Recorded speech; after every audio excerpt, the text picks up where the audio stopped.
What is up? What is up? Welcome back to another NBA rundown brought to you courtesy of Run Pure Sports and Run Pure Bets. I'm your host, Brett Astaire, joined by Tyler Hicks. Tyler, did you watch any of the Christmas Day NBA? Yeah, I watched the Knicks game. That was a good game. For They blew you, them out. that was a boring game. Simba did his job. They had the slam dunk at the end of the game. That was good. Yeah. I was putting together an entertainment center while watching it, though. So it was kind of like watching it and then looking down for a while, getting frustrated, and then looking back up. But they blew them out, like I said. So that was good. I didn't catch much of the other games once the football started, though. Okay. So I'll give you my brief recap. Boy, the Celtics, boy. I had the Bucks there. I'm pretty happy. Down by 13 with 5 minutes to go. Felt like a loser. That was a great comeback. And what I loved about it was Giannis making plays on the defensive end. I mean, it just shows how much defense matters, because with that lead, without the defense, the Celtics could have just closed that out with ease. Giannis is out there blocking shots, grabbing rebounds. I mean, it was just fantastic as a Bucks ticket holder. So that was a lot of fun. Golden State gets it done against the Phoenix Suns. They were +6. They won outright. I thought that was a great statement victory for Steph Curry and the boys. I think that was Steph's best performance ever on Christmas Day. But I'm just saying that off the top of my head. Don't hold me to that. And then, Tyler, the game that I was hoping that you saw, because, of course, it gives me an opportunity for more Lakers slander. Did you see the Nets? I mean, I see they did their job. They blew them out, and the Lakers just fell apart in the end. Oh, my gosh. It was so crazy how the Nets, the Lakers run in the fourth quarter completely coincided with Westbrook hitting the bench. Westbrook hits the bench, and they go like on a 15-0 run, right? They put him back in, and then the Nets shit the bed. Yeah, and then the Nets close it out. I'll be honest, I thought with the Lakers, with all that momentum, they were going to come back hard and looked absolutely gassed in the fourth quarter. That was definitely an issue there for the team. I felt that something that Steve Nash could have done is run more through Patty Mills at that point when Harden was really, really tired, or maybe just sit him down at that point. I mean, that was a real rough situation, and it shows that he's not necessarily ready to carry a team like he did with the Houston Rockets. Obviously, that is still some conditioning and him returning from the protocols, but a fun win for the Nets, and got to be another frustrating loss for the Lakers and their fans there, as this team looks to be like LeBron and nothing. I mean, I know Westbrook put up stats, but like I said, the run came when he was out of the game. Boy, I mean, it's just so weird how these LeBron teams have a tendency to do this in the regular season. This is all their fault, too. I mean, they wanted Westbrook over Hield. Yeah, Hield would have been such a better fit, but they went and just keeping Pope and Harrell. Well, Harrell didn't fit in for whatever reason. I don't know what Heyman Vogel is, because I think he's doing good on the Wizards. But you know what? As much as I want to, like dance around and proclaim the Lakers to be done, it's just like they have too much talent, and LeBron's just so good. I mean, I just can't do it yet, right? I mean, Davis comes back, right? I mean, don't you think this team could still be right there, or maybe is it time to put on my dancing shoes? No, I wouldn't put on your dancing shoes yet. Wouldn't surprise me if they're like a 7 seed and they finally get healthy. Yeah, and then they stomp like the 2 seed out. Right, on the NFL show, right? I said the Vikings. You can say no one wants to play them. I'll play them. I don't want to play the Lakers in the first round. I don't even care. Like they looked pretty good against Phoenix when they were fully healthy last season, and Phoenix ended up winning the title. None of the other teams, have really set themselves apart. Utah failed to cover, but they got the win over Dallas. So I guess that was nice for fans. Sucked for me because I thought Utah was going to blow them away. But it was a nice close game there. Yeah, they do. Jefferson with the. I love how we just talked about this before the game, and then the comments just the same thing. No, I mean, maybe he's been following me on Twitter because I've been arguing about Kings fans.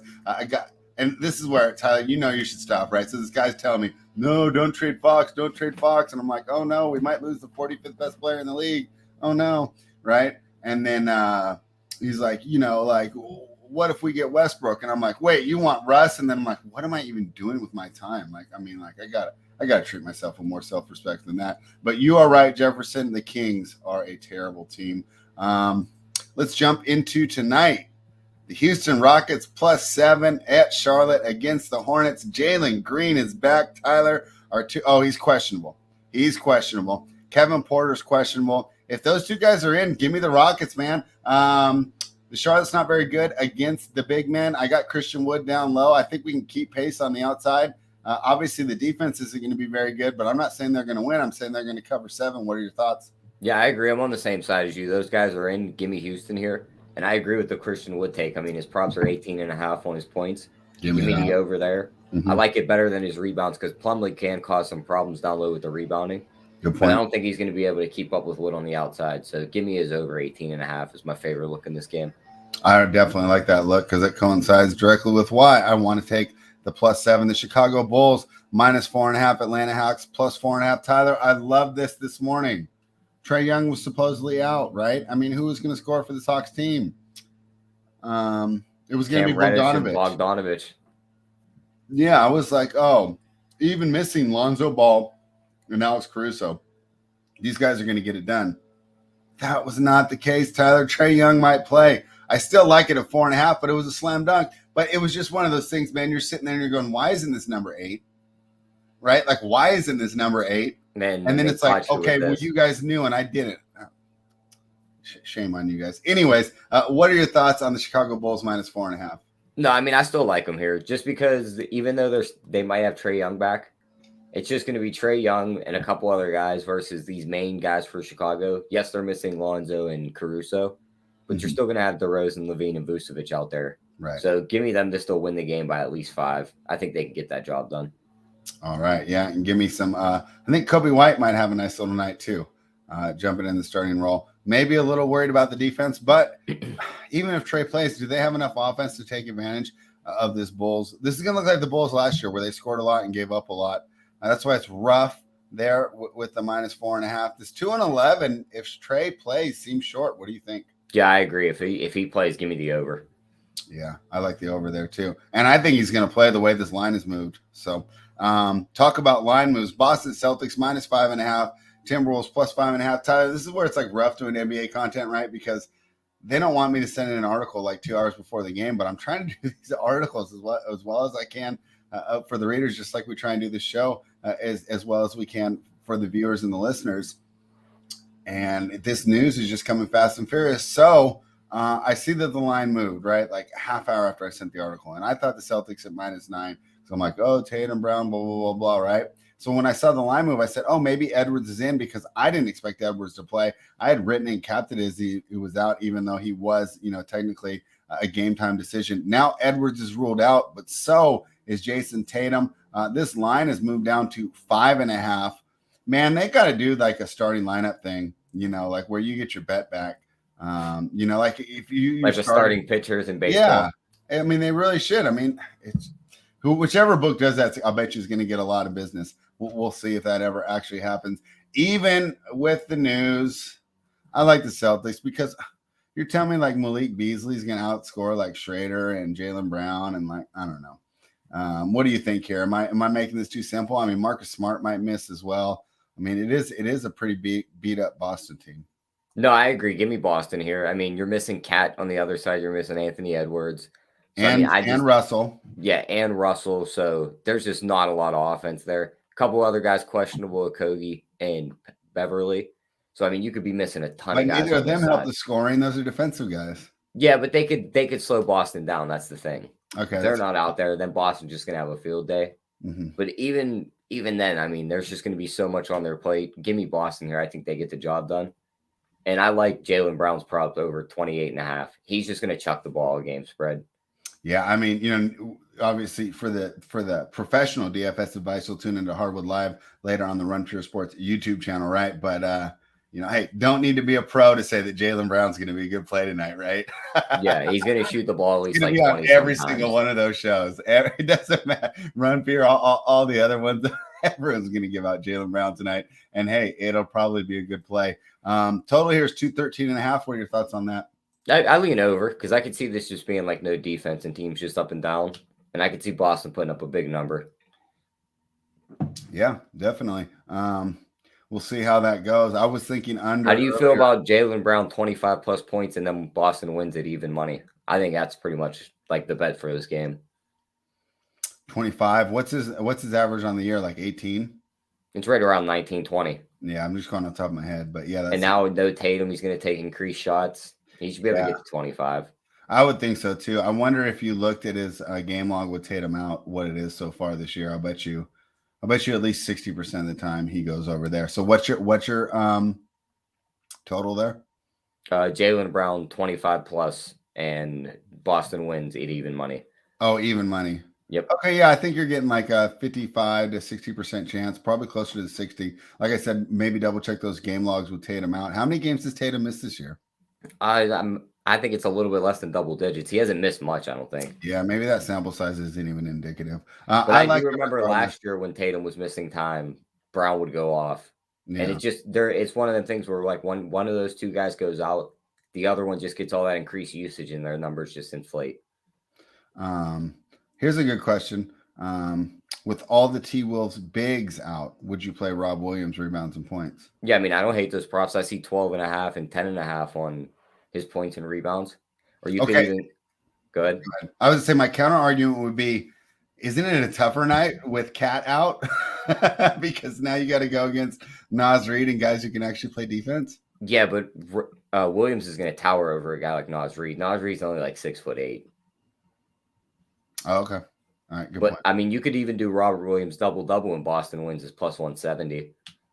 Which one do you like better, that or the Brown? I think the Brown's. I think the Brown one's better, but if you like the Robert Williams props, I don't mind playing the double. Interesting. All right, I definitely like that too. So there you go, Richie Smalls. I'm a little hesitant. Tyler likes it. Who's going to end up playing? Do you have a depth chart there? Let me pull up DraftKings. You know, it's so crazy that I'm using DraftKings just to see these lineups now because there's so many people coming. He's saying Reed is out also. Wait, what? Why is he not on Fantasy Basketball Monster? They must have ran out of room with all the other injuries. They must have. I mean, they're using like all the space available on Google servers to do this Basketball Monster right now. All right, NBA. Oh, I put it to entry fee. How do I just do to the normal? I'm gonna have to reset this. I was just messing around on entry fee last night, seeing how much like the big ones are. So where is that normal $15 tournament? The big men they're gonna have in this game at power forward are gonna be McDaniels and Layman. And Okogie is questionable, and at center you're going to have Knight, Silva, and possibly Greg Monroe. Okay, I like that Robert Williams more now. Naz Reid, huh? I hate when they just take people off the Basketball Monster like that. Like we're just supposed to, with everybody in and out the lineup, we're just supposed to remember when like a guy's out for 2 weeks. Like, hey, like, okay, I'll admit I'm not going to forget on Bam, but at least like list him out, you know? Yeah, I agree. It's easier there. So I'm Basketball Monster, if you're watching, let us know. Okay, so I got the DraftKings pulled up. Yeah, we go center, Minnesota. Yeah, Naz Reid out. Unbelievable. Basketball Monster, you failed me there. Jake Layman, what do you think of him? 3,800. I mean, I'm not big on him. I don't know much about him either, though. He's actually made it in the lineups a couple times when everybody's been missing. That's why I brought it out. So yeah, Richie Smalls, hit us with the protocols. Thank you, Richie, for helping us out. You know, even though we work on this all day, stuff does slide and we miss it. So we appreciate the chat jumping in there and making this a better show for everybody. Landa on vacation can finally watch live. Thank you for joining us. We appreciate you hanging out here on the Run Pure Bets YouTube channel. Remember to like the show, subscribe to the channel as we talk about the Utah Jazz -6.5 heading to San Antonio to take on the Spurs. Spurs plus 6.5 here. Tyler looking at the chat. Jake says he's getting ahead here, but the Spurs +7 is a gift. I'd be interested to hear why. If you want to throw that in, Jake, I will throw that up on the screen. I'm kind of the other way, right? I think this is a superstar subtraction angle time here for the Jazz. First of all, the Jazz have the best point differential in the NBA on the road. They're plus oh man, I had it pulled up. What are they on the road? Plus 12.0 on the road. I mean, that's like crazy for them, especially for a Utah team, right? That we usually like just ride them at home. So they're plus 12 on the road this year. With Mitchell outright, I think Bogdanovich, Ingles, Conley get a little more excited, right? Shoot some jumpers, handle the ball. I like the Jazz on the road here. What do you think, Tyler? Jake's against me. Am I being a square? No, I mean, I think it's a tough game because you could do the superstar subtraction on both sides. I know Murray's been. But see, from my superstar subtraction theory, it has to be the first game. Yeah, yeah. But you got to think the Spurs got to get a little bit like of adjustments because Murray's just such a key fob in their offense. Mm-hmm. Like the first game, the second game, they can maybe work it out, but then like after a while, like it's just going to start to fall apart.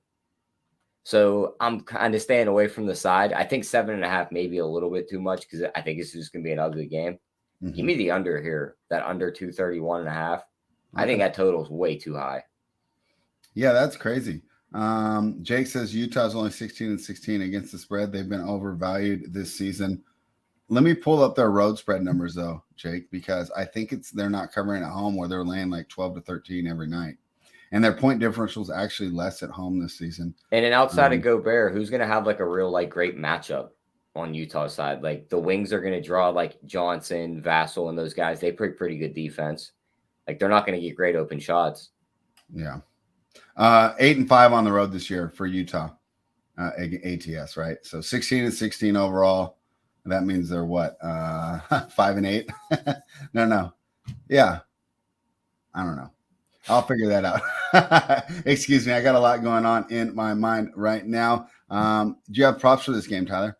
Yeah. I mean, looking at this one, maybe you get in on some of the guards for San Antonio just because I think they're going to get a lot more work here. Like Derek White at 18.5, I don't think it's a bad look. And then maybe you even go with like a guy like Keldon Johnson at 16.5 because he's just going to get the increased looks also. I know they hate the Spurs on the DFS side. Do you think they're going to end up with some Spurs in their lineup tonight? Or do you think there's probably too much value? Would you can go to the Timberwolves and the Hawks, right? Yeah, there's probably too much value. Cool. These guys are probably also too expensive. Yeah, I'll be looking forward to watching that because, it's easy for us to identify some of these spend ups, but this is a night I'm going to be relying on those guys. I bet you they're going to find value on. I'm going to be like, who is this G League guy that we're playing? So that's always been interesting. It's a great way for me to learn these teams inside and out. The Memphis Grizzlies plus 8.5 heading to Phoenix to take on the Suns minus 8.5. Totals 220.5. Tyler, I thought this number was too high here. I was going to take the 8.5 beforehand. You thought that with Dylan Brooks out, that probably this number was about right. Do you want to go ahead and expound on your thoughts on this game?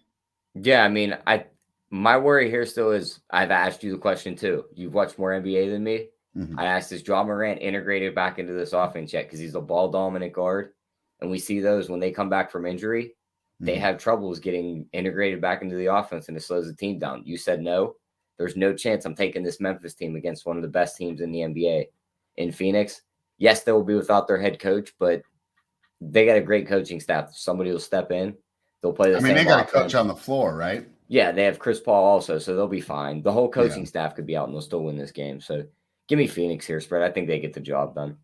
Yeah, maybe Memphis just catch too much tickets for me recently. To me, it's Memphis or pass. But hey, we can't agree on everything. Let's go here to the Dallas Mavericks. They are -1. Portland Trailblazers +1, 212.5. Tyler, before the show, we basically just said if Dame plays, we'll bet the Blazers. Otherwise, I have no idea what to do. What are your thoughts here if Dame plays, and maybe give us an idea of maybe how you'd approach it if you find out that he's going to be out? Yeah, I mean, Dame plays, probably lean towards the Portland side, but he doesn't play. Give me the under. And then just looking on FanDuel, because they have to score 15 to score 20 plus points. You got to think somebody on Dallas' side has got to score other than Porzingis. Mm-hmm. Dorian Finney-Smith's going to draw a nice matchup against a guy like Covington who can't play defense anymore. Yeah, I know. His points prop's 10.5. So, I mean, you could just bet the over there. For him to score 15 plus points in this game, plus 310. Mm-hmm. For him to get 20 plus spreads, 13-1. So, wow. I mean, I don't hate those. Yeah, I love those 13-1s too because you get multiple shots. Yeah, he gets a couple threes up, he hits them. All of a sudden, he's got like the hot hand, and they're just feeding him. So you could see it for this Dallas team tonight. I mean, and Porzingis is still questionable, right? Oh no, he's off. He's gonna play. Yeah, he'll play. I was gonna say that was if he's out again too. I mean, DFS might be the number one option on offense. Yeah, I mean, and you got to think Finney-Smith's got to be at least the third option behind Porzingis and Brunson. Like, who else is there? I mean, I don't know. Let's go over the people that are out. Willie Cauley-Stein, Trey Burke, Luka Doncic, Maxi Kleber, Tim Hardaway Jr., and Reggie Bullock. That is what? 4 out of 5 of those guys normally start, right? Yeah. Yeah. And Bullock's usually a key piece off the bench. So unbelievable what they're going through here in Dallas. And, they keep putting these weak teams on. But, hey, they managed to cover against Utah, right? So Maybe they pull it off against the Blazers team that is basically stuck in turmoil. I don't think Chauncey Billups has been the addition they had hoped for. What are your thoughts on Chauncey Billups so far? Yeah, I mean, I think I'm not going to say he's bad because just all the injuries they've had, so I can't really judge him yet. I just say I really don't have a take on him yet, just because of the way that team's been dealt with injuries and everything. I don't want to call him bad and then the team get healthy and then they look great. You know what I mean?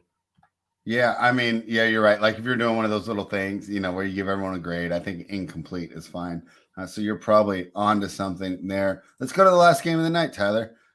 We talked about this one a little bit before we went on, but we'll repeat it so everyone can hear all the knowledge. Brooklyn Nets -3.5 heading to Los Angeles. Well, not heading to Los Angeles because they've been in Los Angeles through Christmas after getting that victory, which boy, they scared me at the end, man. Lakers could be formidable if they got rid of Russ. The Clippers +3.5. Total here is 213.